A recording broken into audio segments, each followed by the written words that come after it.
Hello सभी गर्भवती माताओं को मेरा नमस्कार। नवरात्रि में माता की आराधना एवं पूजा करने से सकारात्मक ऊर्जा उत्पन्न होती है और शिशु भी गर्भ में प्रसन्न होकर खुद को भाग्यशाली मानता है। तो हर दिन गर्भ संवाद करें, ये गर्भ संवाद सुने। आप ये गर्भ संवाद सुनेगी तो माता के अलग अलग गुण शिशु में प्रवेश करेंगे, उसको प्रसन्न बनाने में उपयोगी बनेंगे। सबसे पहले कोई शांत जगह पर बैठ जाइए और इस गर्भ संवाद को सुनिए। माता शैलपुत्री। नवरात्रि के प्रथम दिन माँ दुर्गा के शैलपुत्री स्वरूप को समर्पित है। माता शैलपुत्री का पूजन किया जाता है और हमारे मन को भी प्रसन्न किया जाता है। माता शैलपुत्री की आराधना एवं कथा सुनने से शिशु में हिमालय की तरह अडिगता का गुण डाला जा सकता है। बेटा, जिस तरह हिमालय को कोई हिला नहीं सकता, इसी तरह तुम्हें भी शैलपुत्री की कृपा से अडिगता का गुण प्रदान होगा। बेटा, विश्वास होना चाहिए, तभी हम लक्ष्य तक पहुंच सकते हैं। यही कारण से नवरात्रि के पहले दिन शैलपुत्री की पूजा की जाती है। तो बेटा, पहली देवी शैलपुत्री की पावन कथा ध्यान से सुनना और उसका आनंद उठाना।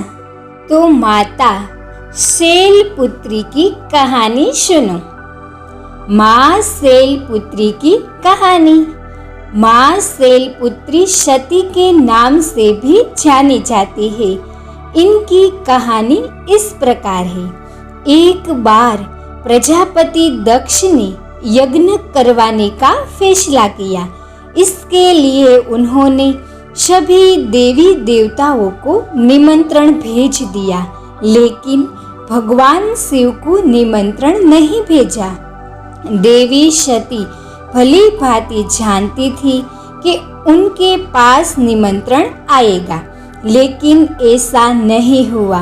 वो उस यज्ञ में जाने के लिए बहुत बेचैन थी, लेकिन भगवान शिव ने मना कर दिया। उन्होंने कहा कि यज्ञ में जाने के लिए उनके पास कोई भी निमंत्रण नहीं आया है और इसीलिए वहां जाना उचित नहीं है। सती नहीं मानी और बार बार यज्ञ में जाने का आग्रह करती रही। सती के ना मानने की वजह से शिव को उनकी बात माननी पड़ी और अनुमति दे दी। सती जब अपने पिता प्रजापति दक्ष के यहाँ पहुंची तो देखा कि कोई भी उनसे आदर और प्रेम के साथ बातचीत नहीं कर रहा है। सारे लोग मुंह फेरे हुए हैं और सिर्फ उनकी माता ने स्नेह से उन्हें गले लगाया। उनकी बाकी बहनें उनका उपहास उड़ा रही थी और सती के पति भगवान शिव को भी तिरस्कृत कर रही थी। स्वयं दक्ष ने भी अपमान करने का मौका नहीं छोड़ा। ऐसा व्यवहार देखकर सती बहुत दुखी हो गई। अपना और अपने पति का अपमान उनसे सहन नहीं हुआ और फिर अगले ही पल उन्होंने वो कदम उठाया जिसकी कल्पना स्वयं दक्ष ने भी नहीं की होगी। सती ने उसी यज्ञ की अग्नि में खुद को स्वाहा कर अपना प्राण त्याग दिया। भगवान शिव को जैसे ही इसके बारे में पता चला तो वो दुखी हो गए। दुख और गुस्सों की ज्वाला में जलते हुए शिव ने उस यज्ञ को ध्वस्त कर दिया। इसी सती ने फिर हिमालय के यहाँ जन्म लिया और वहाँ जन्म देने की वजह से इनका नाम शैलपुत्री पड़ा। शैलपुत्री का नाम पार्वती भी है। इनका विवाह भगवान शिव से हुआ।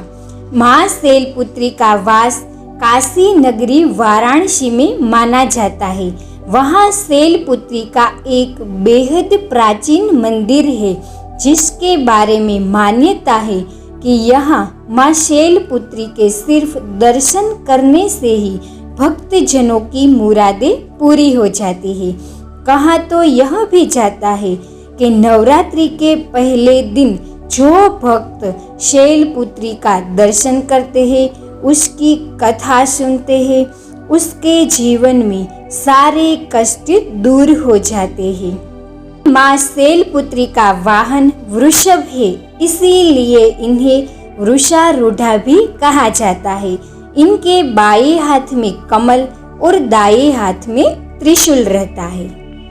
हे मेरे प्रिय बालक, शैलपुत्री की इस कहानी सुन के तुम बहुत प्रसन्न हुए होगे। हे मेरे प्रिय बालक, तुम्हारे जीवन में कोई भी कठिनाई आई, उसका धैर्य और हिम्मत से सामना करना है और हिमालय पर्वत की तरह अडिग रहना है। माँ शैलपुत्री को नमस्कार है। माता शैलपुत्री को बार बार नमस्कार है। हे माँ, मेरे शिशु को सर्व गुणों से परिपूर्ण बनाना और उसमें अडगता का गुण अवश्य डालना। माता शैलपुत्री की इस तरह से स्तुति भी कर सकते हैं। ये मंत्र का जाप इस दिन के दौरान आप 108 बार भी कर सकती है। या देवी सर्वभूतेषु माँ शैलपुत्री रूपेण संस्थिता। नमस्तस्यै नमस्तस्यै नमस्तस्यै नमो नमः। ओम देवी शैलपुत्री नमः। गर्भस्थ शिशु को दृढ़ संकल्पी बनाने के लिए मेरे साथ जुड़े रहिए। चलिए कल मिलते हैं माता ब्रह्मचारिणी की कथा एवं गर्भ संवाद के साथ। जय माता दी।